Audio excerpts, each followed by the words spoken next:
जय हिंद साथियों, नमस्कार। आप सभी साथियों का एक बार पुनः 10 मिनट्स शो में स्वागत है। आज हम लोग लेकर के आए हैं जीएस जीके का संपूर्ण निचोड़।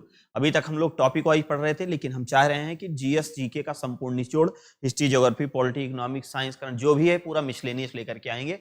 और 10 से 12 मिनट में जो भी आपका रहेगा वो 30 क्वेश्चन को हम लोग शानदार तरीके से पढ़ेंगे। पहला क्वेश्चन आपके स्क्रीन पे दिख रहा है, फटाक से इसका आप देखिए कि निम्न में से कौन से ऐसे उपराष्ट्रपति थे जो राष्ट्रपति नहीं बने थे। सवाल कर रहा है शंकर दयाल शर्मा बने थे, सर्वपल्ली राधाकृष्णन बने थे, जाकिर हुसैन बने थे, लेकिन भैया कृष्णकांत नहीं बने थे। ये केवल और केवल उपराष्ट्रपति ही थे। अगला क्वेश्चन है कि गुरु शिखर पर्वत चोटी किस पहाड़ी पर है। गुरु शिखर पर्वत चोटी की अगर हम लोग बात करें तो 1722 मीटर इसकी ऊंचाई है और ये आपका कहां पर स्थित है, तो ये आपका है राजस्थान में।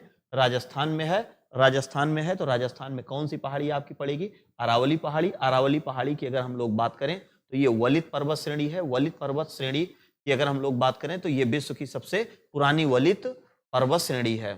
वलित पर्वत श्रेणी, वलित पर्वत श्रेणी जो विश्व की सबसे प्राचीनतम पर्वत श्रेणी है।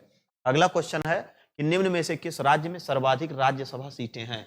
राज्यसभा सीटों की बात कर रहा है तो आपका महाराष्ट्र हो गया, जहां पर 19 है, तमिलनाडु में 18 है, बिहार में 16 है और पश्चिम बंगाल में 16 है। सर्वाधिक की बात कर रहा है तो इस विकल्प में आपका कौन सा आंसर हो जाएगा? महाराष्ट्र हो जाएगा। ऐसे अगर देखा जाए तो यूपी में है, यूपी में सबसे ज्यादा कितना है? 31, लेकिन विकल्प में यूपी नहीं है, तो विकल्प के अनुसार आपका कौन सा सही हो जाएगा? महाराष्ट्र।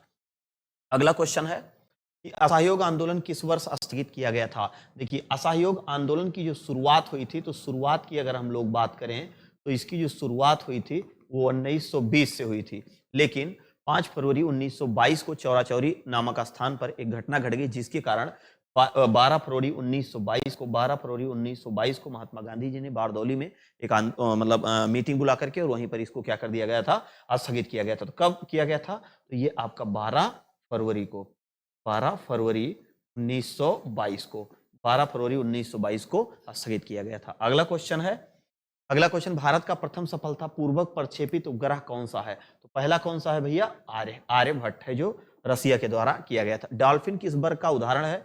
तो डॉल्फिन जो है वो स्तनधारी का उदाहरण है, और ये डॉल्फिन की अगर हम लोग बात करें तो ये गंगा में एक जीव है और इसको जो है राष्ट्रीय जलीय जीव घोषित किया गया है।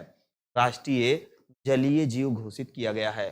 तो राष्ट्रीय जलीय जीव घोषित किया गया है इसको कब? तो इसको 2009 में, और ये कहां पाई जाती है? गंगा नदी में। कहां पाई जाती है? गंगा नदी में। किस प्रकार का है? तो ये स्तनधारी है।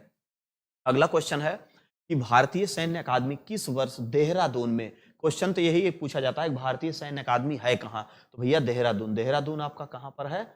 ये आपका है उत्तराखंड में। उत्तराखंड। स्थापित किया गया तो ये 1932 में स्थापित किया गया था, तो 1932 में। अगला क्वेश्चन है कि मुगल एवं चंद वंश, देखिए दो वंश की बात कर रहा, मुगल एवं चंद वंश संबंधों के बारे में किस पुस्तक में वर्णन मिलता है। तो किसमें मिलता है भैया? जहांगीरनामा में। कहां मिलता है? जहांगीरनामा में। अगला क्वेश्चन है कि इंदिरा गांधी नहर परियोजना निम्न में किस नदी से पानी लाती है, मतलब ये किस नदी से निकाली गई है। तो इधर से आती है एक ब्यास नदी और इधर से आती है एक सतलज नदी। ये आपकी है सतलज नदी, और सतलज नदी यहीं पर एक बांध बनाया गया है और यहीं से इसको निकाला गया है। इंदिरा गांधी नहर भारत ही नहीं बल्कि विश्व की सबसे लंबी नहर मानी जाती है, जिसकी सिंचाई जो है इस पे कहाँ इससे सिंचाई की जाती है? तो राजस्थान में। तो कौन सी नदी है आप देख रहे हैं? सतलज नदी। तो आपका यहाँ पर कौन सा आंसर हो जाएगा? सतलज नदी। हरि के बैराज नामक स्थान से ये बांध बनाया गया है पंजाब में।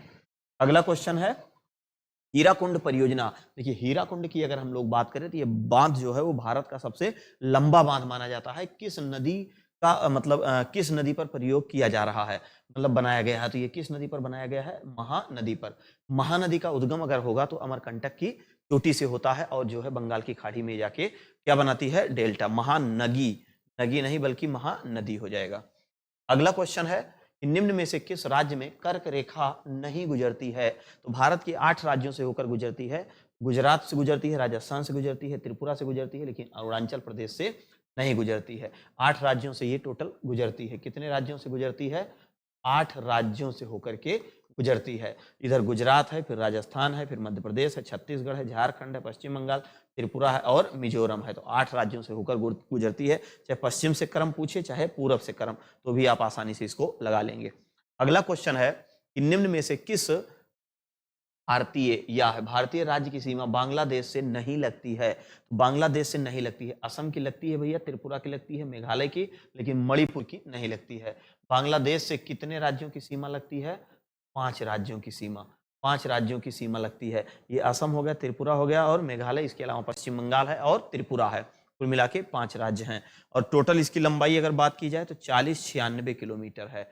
40-96। भारत के साथ सबसे लंबी सीमा रेखा बनाने वाला कौन सा देश है? तो बांग्लादेश या पूर्वी पाकिस्तान कह सकते हैं। अगला क्वेश्चन है कि निम्न में से कौन सा पर्वतीय दर्रा उत्तराखंड राज्य में स्थित नहीं है?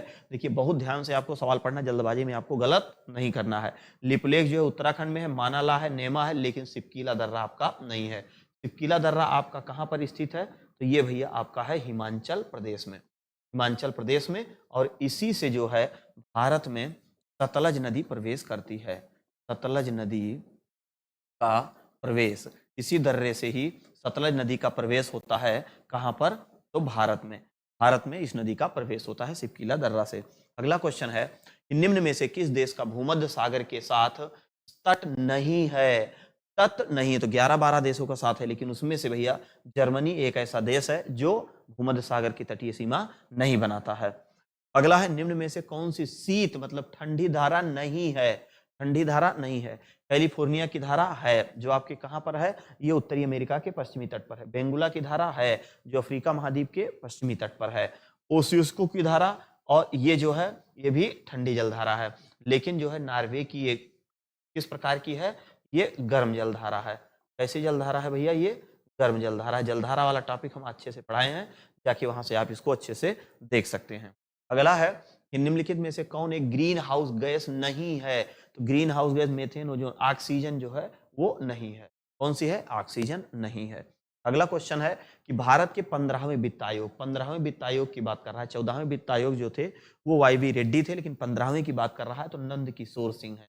कौन है भैया? नंद किशोर, मतलब एन के सिंह, मतलब नंद किशोर सिंह है। अगला क्वेश्चन है कि भारत के संविधान की प्रस्तावना में धर्मनिरपेक्ष और समाजवादी शब्दों को क्या किया गया था? बाद में जोड़ा गया था, और एक ही बार प्रस्तावना में अब तक संशोधन हुआ है। वो कौन सा संशोधन था? 42वां संविधान संशोधन। कब हुआ था? 1942 में, सॉरी 1976 में। कौन सा? 42वां संविधान संशोधन। अगला क्वेश्चन है, कह रहा है कि राष्ट्रपति द्वारा राज्यसभा के लिए कितने सदस्यों को नॉमिनेट किया जाता है, मनोनीत किया जाता है? तो कितने सदस्यों को किया जाता है? 12।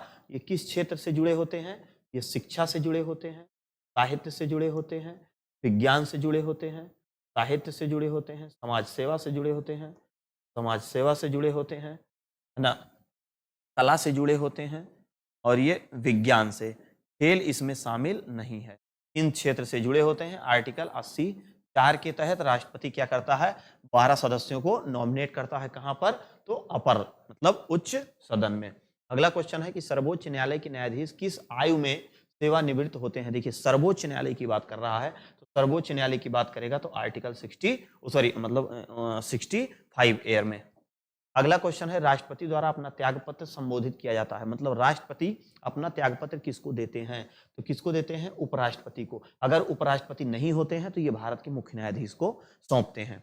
अगला क्वेश्चन है कि राष्ट्रपति की चुनाव संबंधी विवादों पर निर्णय कौन देता है? तो भारत के सर्वोच्च न्यायालय के द्वारा, भारत के सर्वोच्च न्यायालय के द्वारा। लेकिन इसका उल्लेख किस आर्टिकल में है? तो इसका उल्लेख की आर्टिकल की अगर हम लोग बात करें तो 71 अनुच्छेद 71 में यह कहा गया है कि राष्ट्रपति और उपराष्ट्रपति दोनों के चुनाव विवाद संबंधी निपटारा कौन करता है? तो सर्वोच्च न्यायालय करता है।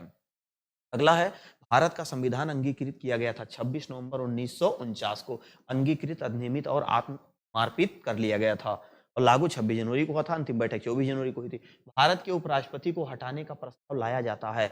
भैया देखिए, ये आपका सदन होता है, ये आपका लोकसभा है, और ये आपका राज्यसभा। केवल और केवल राज्यसभा से ही लाया जाता है। लाने के लिए 1/4 होता है, और जब यहाँ से पारित कराया जाता है तो 14 दिन बाद पारित कराया जाता है। लेकिन पारित कराने के लिए कितने सदस्य होने चाहिए? 2/3। तो इसमें केवल और केवल कहाँ लाया जाता है? राज्यसभा का। लेकिन अगर यहीं पर कहता राष्ट्रपति, तो राष्ट्रपति को अगर कहता तो किसी भी सदन में लाया जाता। सिस्टम सब कुछ यही रहता है। अगला क्वेश्चन है कि मंत्रिपरिषद में फेरबदल करने का अधिकार भैया प्रधानमंत्री। सैया भाई कोतवाल तो डर कहाँ है? प्रधानमंत्री ही किसी को भी मंत्रालय दे सकता, हटा सकता, घटा सकता, बढ़ा सकता, वो सारा सब कुछ। टोटल 15% ही मंत्री बनाए जा सकते हैं, कुल सदस्यों के 15% ही मंत्री बनाए जाते हैं, उससे ज्यादा नहीं। अगला है श्यामजी कृष्ण वर्मा ने लंदन में इंडिया हाउस की स्थापना वर्ष की थी, तो भैया 1905 में, मतलब 1905 में की थी। अगला क्वेश्चन है, दिल्ली के किस सुल्तान ने अपनी आत्मकथा लिखी थी? अपनी आत्मकथा फिरोज शाह ने लिखी थी, तुजूक ए फिरोज शाही, तुजूक ए फिरोज शाही के नाम से लिखी थी। अगला क्वेश्चन है कि कौन कहता था कि मैं मुसलमानों का गोखले हूं? गोखले चट्टा कहीं के, मोहम्मद अली जिन्ना। ई क्या कर रहा था कि चल चल चल भैया जन्नत हम आपको दिखाते हैं। 1947 में भारत विभाजन जो 3 जून 1947 को माउंटबेटन प्लान के द्वारा लाया गया था, ई चट्टा का हाथ था और ये ले जा रहा था सबको जन्नत दिखाने के लिए। तमाम ऐसे हमारे भाई चले गए यहाँ से और बेचारे दोबारा वापस नहीं आ पाए और बड़ी पीड़ा से जो है वो पाकिस्तान में जी रहे हैं, क्या करें, मजबूरी है। जन्नत ले जा रहा था। पानीपत का तृतीय युद्ध, देखिए पानीपत हरियाणा में स्थित है और यहाँ पर जो है हरियाणा में स्थित है और यहाँ पर 3 हुआ था। प्रथम हुआ था 1526 में, द्वितीय हुआ था 1556 में और तृतीय हुआ था 1761 में। तृतीय हुआ था 1761 में। तो कौन सा है भैया आपका? 1761। शानदार तरीके से इसकी क्लास हम आपको थ्योरी पढ़ाए हैं। अगला क्वेश्चन है, अंतिम सवाल है, जाते जाते इसका जवाब आप लोग कमेंट बॉक्स में छापिए कि ये इसका क्या हो सकता है। पेरिप्लस ऑफ द एरियन 3 सी किस भाषा में लिखी गई है? भैया पेरिप्लस ऑफ द एरियन 3 ये जो पुस्तक है ये एक ग्रीक नाविक द्वारा ये अज्ञात है ना, अज्ञात है। इसमें किसकी बात की गई है? बंदरगाह की, बंदरगाहों का वर्णन किया गया है। ग्रीक मतलब है आपका यूनानी भाषा, ग्रीक या यूनानी भाषा में यह एक अज्ञात नाविक द्वारा लिखी गई है। ग्रीक भाषा में मतलब किस भाषा में? यूनानी भाषा में। ये आपका अंतिम सवाल है। तो इस प्रकार से प्रयास यही रहेगा 30-30 मिनट में, मतलब 30-30 क्वेश्चन को बहुत ही कम समय में 10 से 11 मिनट में आपको अच्छे से समझा दें। मिलते हैं किसी और अच्छे एक नए शो में, तब तक के लिए आप सभी साथियों को जय हिंद, वंदे मातरम।